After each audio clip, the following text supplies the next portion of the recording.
ನಟ ದರ್ಶನ್ ಅವರ ಪತ್ನಿ ವಿಜಯಲಕ್ಷ್ಮಿ ಅವರಿಗೆ ಕೆಟ್ಟ ಕಮೆಂಟ್ಗಳು ಬರ್ತಾ ಇವೆಯಂತೆ.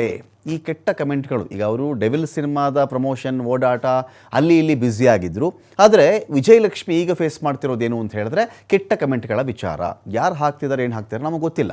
ಆದರೆ ಈ ವಿಚಾರಕ್ಕೆ ಸಂಬಂಧಪಟ್ಟಂತೆ ಇವತ್ತು ಅವರು ಬೆಂಗಳೂರಿನ ಪೊಲೀಸ್ ಕಮಿಷನರ್ ಕಚೇರಿಗೆ ಹೋಗಿದ್ದಾರೆ ಅಂಥೇಳಿ ಒಂದಷ್ಟು ವಿಷಯ ಗೊತ್ತಾಗ್ತಾ ಇದೆ.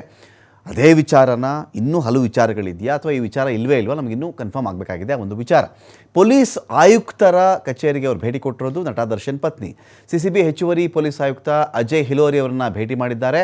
ಭೇಟಿ ಸಂಬಂಧ ಇದುವರೆಗೂ ಯಾವುದೇ ಥರದ ಸ್ಪಷ್ಟನೆ ಅಂತೂ ಅವ್ರು ಕೊಡ್ತಾ ಇಲ್ಲ. ಅದರ ಕೆಟ್ಟ ಕಮೆಂಟ್ಗಳು ಬರ್ತಾ ಇವೆ ಅನ್ನೋ ವಿಷಯ ಗೊತ್ತು ನಮಗೆ. ಕೆಟ್ಟ ಕಮೆಂಟ್ಗಳು ಅವರ ವಿಚಾರದಲ್ಲಿ ಬರ್ತಾ ಇವೆ ಅನ್ನೋ ವಿಚಾರ ಗೊತ್ತು. ಹಿಂದೆ ರಮ್ಯಾ ಅವರು ಕೂಡ ಹೋಗಿದ್ದರು. ಕೆಟ್ಟದಾಗಿ ಕಮೆಂಟ್ ಮಾಡ್ತಾರೆ. ಟೀಕೆ ಬೇರೆ. ಒಬ್ಬ ಮನುಷ್ಯನನ್ನು ಟೀಕೆ ಮಾಡಲಿಕ್ಕೆ ಹಲವಾರು ವಿಧಾನಗಳಿವೆ. ಯಾರು ಬೇಕಾದ್ರೂ ಟೀಕೆ ಮಾಡಬಹುದು. ಅಭಿಪ್ರಾಯ ವ್ಯಕ್ತಪಡಿಸೋಕ್ಕೆ ಎಲ್ರಿಗೂ ಕೂಡ ಹಕ್ಕಿದೆ. ಅಭಿವ್ಯಕ್ತಿ ಸ್ವಾತಂತ್ರ್ಯ ಎಲ್ರಿಗೂ ಕೂಡ ಹೌದು. ಒಬ್ಬ ವ್ಯಕ್ತಿಯೊಂದು ಮಾತಾಡಿದಾಗ ಅದನ್ನು ಒಬ್ಬರು ಒಪ್ಪಬಹುದು, ಒಬ್ಬರು ಒಪ್ಪದೇ ಇರಬಹುದು. ಆದರೆ ಅಶ್ಲೀಲತೆ, ಅವಾಚ್ಯ ಶಬ್ದಗಳು, ಮನಸ್ಸಿಗೆ ಬಂದಂಗೆ ಮಾತಾಡೋದಿದೆಯಲ್ಲ, ಅದು ಸಾಂವಿಧಾನಿಕ ಅಲ್ಲ. ಯಾರ ಬಗ್ಗೆನೇ ಆಗಲಿ, ಯಾರನ್ನು ಬೇಕಾದರೂ ಒಳ್ಳೆ ಶಬ್ದಗಳಲ್ಲೇ ಹೇಳಿ, ಅದನ್ನು ತಕರಾರು ಇಲ್ವಲ್ಲ. ಏನೇ ಮಾತಾಡೋದಿದ್ರು ಶಬ್ದ ಬಳಸಿ, ಒಳ್ಳೆ ಶಬ್ದ ಬಳಸಿ. ಅವಾಚ್ಯ, ಯಾವುದೋ ವ್ಯಕ್ತಿ ಪೂರ್ವಜರನ್ನ ನೆನೆಸ್ಕೊಳ್ದೇ ಇದ್ರೆ ಆಗೋದೇ ಇಲ್ವಾ? ಪೂರ್ವಜರನ್ನು ನೆನೆಸ್ಕೊಳ್ದೇ ಇದ್ರೆ ಆಗೋದೇ ಇಲ್ವಾ? ಬಿಲೋ ದಿ ಬೆಲ್ಟ್ ಲ್ಯಾಂಗ್ವೇಜ್ ಬಳಸ್ತಾ ಇದ್ರೆ ಆಗೋದೇ ಇಲ್ವಾ? ನಿಮ್ಮ ವಿಷಯ ಕನ್ವೆನೇ ಆಗಲ್ವಾ? ಅಥವಾ ಆ ಭಾಷೆ ಬಳಸಿದ ತಕ್ಷಣ ನಿಮ್ಮ ಇಡೀ ಏನು ವಿಷಯ ಮಂಡಿಸ್ತಾ ಇದ್ದೀರಾ ಅದರ ತೀವ್ರತೆ ಜಾಸ್ತಿ ಆಗಿಬಿಡುತ್ತೆ ಅಂತನಾ? ಅಥವಾ ಎದುರಿಗಿರ್ತಕ್ಕಂಥ ವ್ಯಕ್ತಿಯನ್ನು ಅಥವಾ ಸುಮ್ಮನೆ ಇದ್ದರೆ ನೀವು ಪ್ರವೋಕ್ ಮಾಡೋದು ಅಂತನಾ? ಅವ್ರನ್ನ ಇನ್ನೂ ಕೂಡ ಉದ್ರಿಕ್ತರನ್ನಾಗಿ ಮಾಡುವಂಥ ಉದ್ದೇಶ ನಿಮಗಿರುತ್ತಾ? ಎಲ್ಲರೂ ಯಾವ ವಿಚಾರದ ಬಗ್ಗೆ ಆದರೂ ಸರಿ ನೀವು ಅವ್ರನ್ನ ಪ್ರಶ್ನೆ ಮಾಡಿ, ವಿಷಯ ಕೇಳಿ, ಹೀಗೆ ನೀವು ಅಭಿಪ್ರಾಯ ಹೇಳಿ. ಅವರು ಬೇಕಾದ ನಿಮ್ಗೆ ಅದೇ ಭಾಷೆಯಲ್ಲಿ ಅವರಿಗೆ ಪುರುಸತ್ತಾಗಿದೆ ಉತ್ತರ ಕೊಡಬಹುದು. ಅದಲ್ಲದೆ ಕೆಟ್ಟ ಕೊಳಕ ಕಮೆಂಟ್ಗಳಿದೆಯಲ್ಲ, ಇದರಿಂದ ಯಾರಿಗೂ ಲಾಭ ಇಲ್ಲ. ನಿಮಗೆ ಚೆನ್ನಾಗಿ ಗೊತ್ತಿರಲಿ, ಇದೇ ಥರ ರಮ್ಯಾ ಅವ್ರಿಗೂ ಕಮೆಂಟ್ಗಳು ಬರ್ತಾ ಇತ್ತು. ರಮ್ಯಾ ಅವರು ಈ ಥರ ಒಂದು ಕೇಸನ್ನು ಫೈಲ್ ಮಾಡಿದ ಮೇಲೆ ಈಗಲೂ ಜೈಲಲ್ಲೇ ಇರಬೇಕು ಅವರು ಅಂತ ಕಾಣುತ್ತೆ. ಕೆಲವರು ಈಗಲೂ ಜೈಲಲ್ಲೇ ಇರಬೇಕು.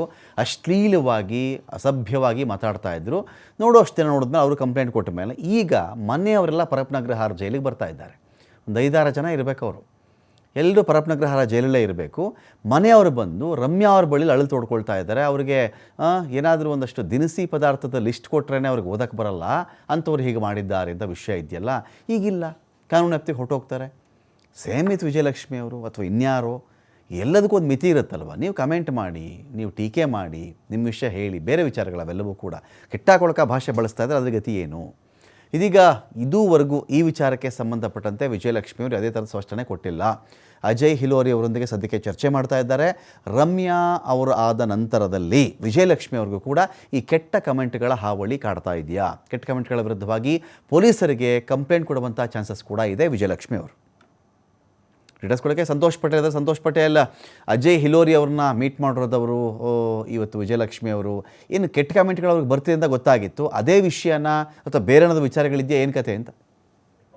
ರಮಕಾಂತ್, ಏನೀಗಾಗಲೇ CCB ಹೆಚ್ಚುವರಿ ಪೊಲೀಸ್ ಆಯುಕ್ತ ಆಗಿರುವಂತ ಅಜಯ್ ಹಿಲೋರಿ ಅವರ ಚೇಂಬರ್ ನಲ್ಲಿ ವಿಜಯಲಕ್ಷ್ಮಿ ಅವರು ಭೇಟಿ ಆಗಿರುವಂತದ್ದು. ಕೆಲ ಸಮಯಗಳಿಂದ ಕೆಲವೊಂದು 15-20 ನಿಮಿಷದಿಂದ ಕೂಡ ಅವ್ರ ಜೊತೆ ಚರ್ಚೆಯನ್ನ ನಡೆಸ್ತಾ ಇದ್ದಾರೆ. ಯಾವ ವಿಚಾರವಾಗಿ ನಗರ ಪೊಲೀಸ್ ಆಯುಕ್ತರ ಕಚೇರಿಗೆ ಭೇಟಿಯನ್ನ ನೀಡಿದ್ದಾರೆ, ಸೊ ಏನು ದೂರನ್ನು ಕೊಡ್ಲಿಕ್ಕೆ ಬಂದಿದ್ದಾರೆ, ಇಲ್ಲ ಬೇರೆ ಯಾವ್ದಾದ್ರು ವಿಚಾರಕ್ಕೆ ಸಂಬಂಧಪಟ್ಟ ಹಾಗೆ ಏನಾದ್ರು ಅವ್ರ ಜೊತೆ ಚರ್ಚೆಯನ್ನ ಮಾಡ್ಲಿಕ್ಕೆ ಬಂದಿದ್ದಾರೆ ಅನ್ನೋ ಬಗ್ಗೆ ಇನ್ನೂ ಕೂಡ ಯಾವುದೇ ಸ್ಪಷ್ಟನೆಯನ್ನು ಕೊಟ್ಟಿಲ್ಲ. ಸ್ಟಿಲ್ ಈಗಲೂ ಕೂಡ ಅವರು ಹಿರಿಯ ಅಧಿಕಾರಿಗಳ ಜೊತೆ ಚರ್ಚೆಯನ್ನು ನಡೆಸ್ತಾ ಇರುವಂತದ್ದು. ಇಲ್ಲಿ ನಾವು 2 ತರ ಇದನ್ನ ನೋಡ್ಬೋದಾಗುತ್ತೆ. ಒಂದು, ಸೋಷಿಯಲ್ ಮೀಡಿಯಾಗಳಲ್ಲಿ ಬರ್ತಾ ಇರುವಂತ ಕಮೆಂಟ್ ಗಳಿರ್ಬೋದು, ಇಲ್ಲ ದರ್ಶನ್ ವಿರುದ್ಧ ಬರ್ತಾ ಇರುವಂತ ಸ್ಟೇಟ್ಮೆಂಟ್ ಗಳಿರ್ಬೋದು, ಇಲ್ಲ ಇವರು ಹಾಕುವಂತ ವಿಡಿಯೋಗಳಿಗೆ ಬರ್ತಾ ಇರುವಂತ ಕೆಟ್ಟ ಕಮೆಂಟ್ ಗಳಿರ್ಬೋದು, ಇಲ್ಲ ಇತ್ತೀಚೆಗೆ ನಡೆದಂತ ಒಂದು ಏನು ಸ್ಟಾರ್ ವಾರ್ಗಳು ಏನ್ ನಡೀತಾ ಇತ್ತು ಅದಕ್ಕೆ ಸಂಬಂಧಪಟ್ಟಾಗ ಏನಾದ್ರು ಬಂದಿರ್ಬೋದಾ? ಸೊ 2 ಆಯಾಮಗಳಲ್ಲಿ ನೋಡ್ಬೇಕಾಗತ್ತೆ. ಆದ್ರೆ ಯಾವ ಕಾರಣಕ್ಕಾಗಿ ಭೇಟಿಯನ್ನ ಮಾಡಿದ್ದಾರೆ, ಏನಿದ್ರ ಉದ್ದೇಶನ ಏನು ಅನ್ನೋದ್ರ ಬಗ್ಗೆ ಇನ್ನೂ ಕೂಡ ಸ್ಪಷ್ಟನೆ ಮತ್ತೆ ಯಾವುದೇ ಸುಳಿವನ್ನ ಕೊಟ್ಟಿಲ್ಲ. ಸೊ ಇವತ್ತು ನಗರ ಪೊಲೀಸ್ ಆಯುಕ್ತರ ಕಚೇರಿಗೆ ಬಂದು ಅವ್ರನ್ನ ಭೇಟಿ ಮಾಡಿದ್ರೆ ಅವರು ಹೊರಬಂದ ಬಳಿಕ ದೂರು ಕೊಟ್ಟಿದ್ದಾರಾ, ಇಲ್ಲ ಯಾವ ಕಾರಣಕ್ಕಾಗಿ ಅವ್ರನ್ನ ಭೇಟಿಯನ್ನ ಮಾಡಿದ್ರು, ಯಾವ ವಿಚಾರವಾಗಿ ಅವ್ರ ಜೊತೆ ಚರ್ಚೆಯನ್ನ ಮಾಡಿದ್ರು, ಅವ್ರು ಸ್ಪಷ್ಟ ಮಾಡ್ಬೇಕಾಗಿರುವಂತದ್ದು. Ramakant. Okay, thank you Santosh.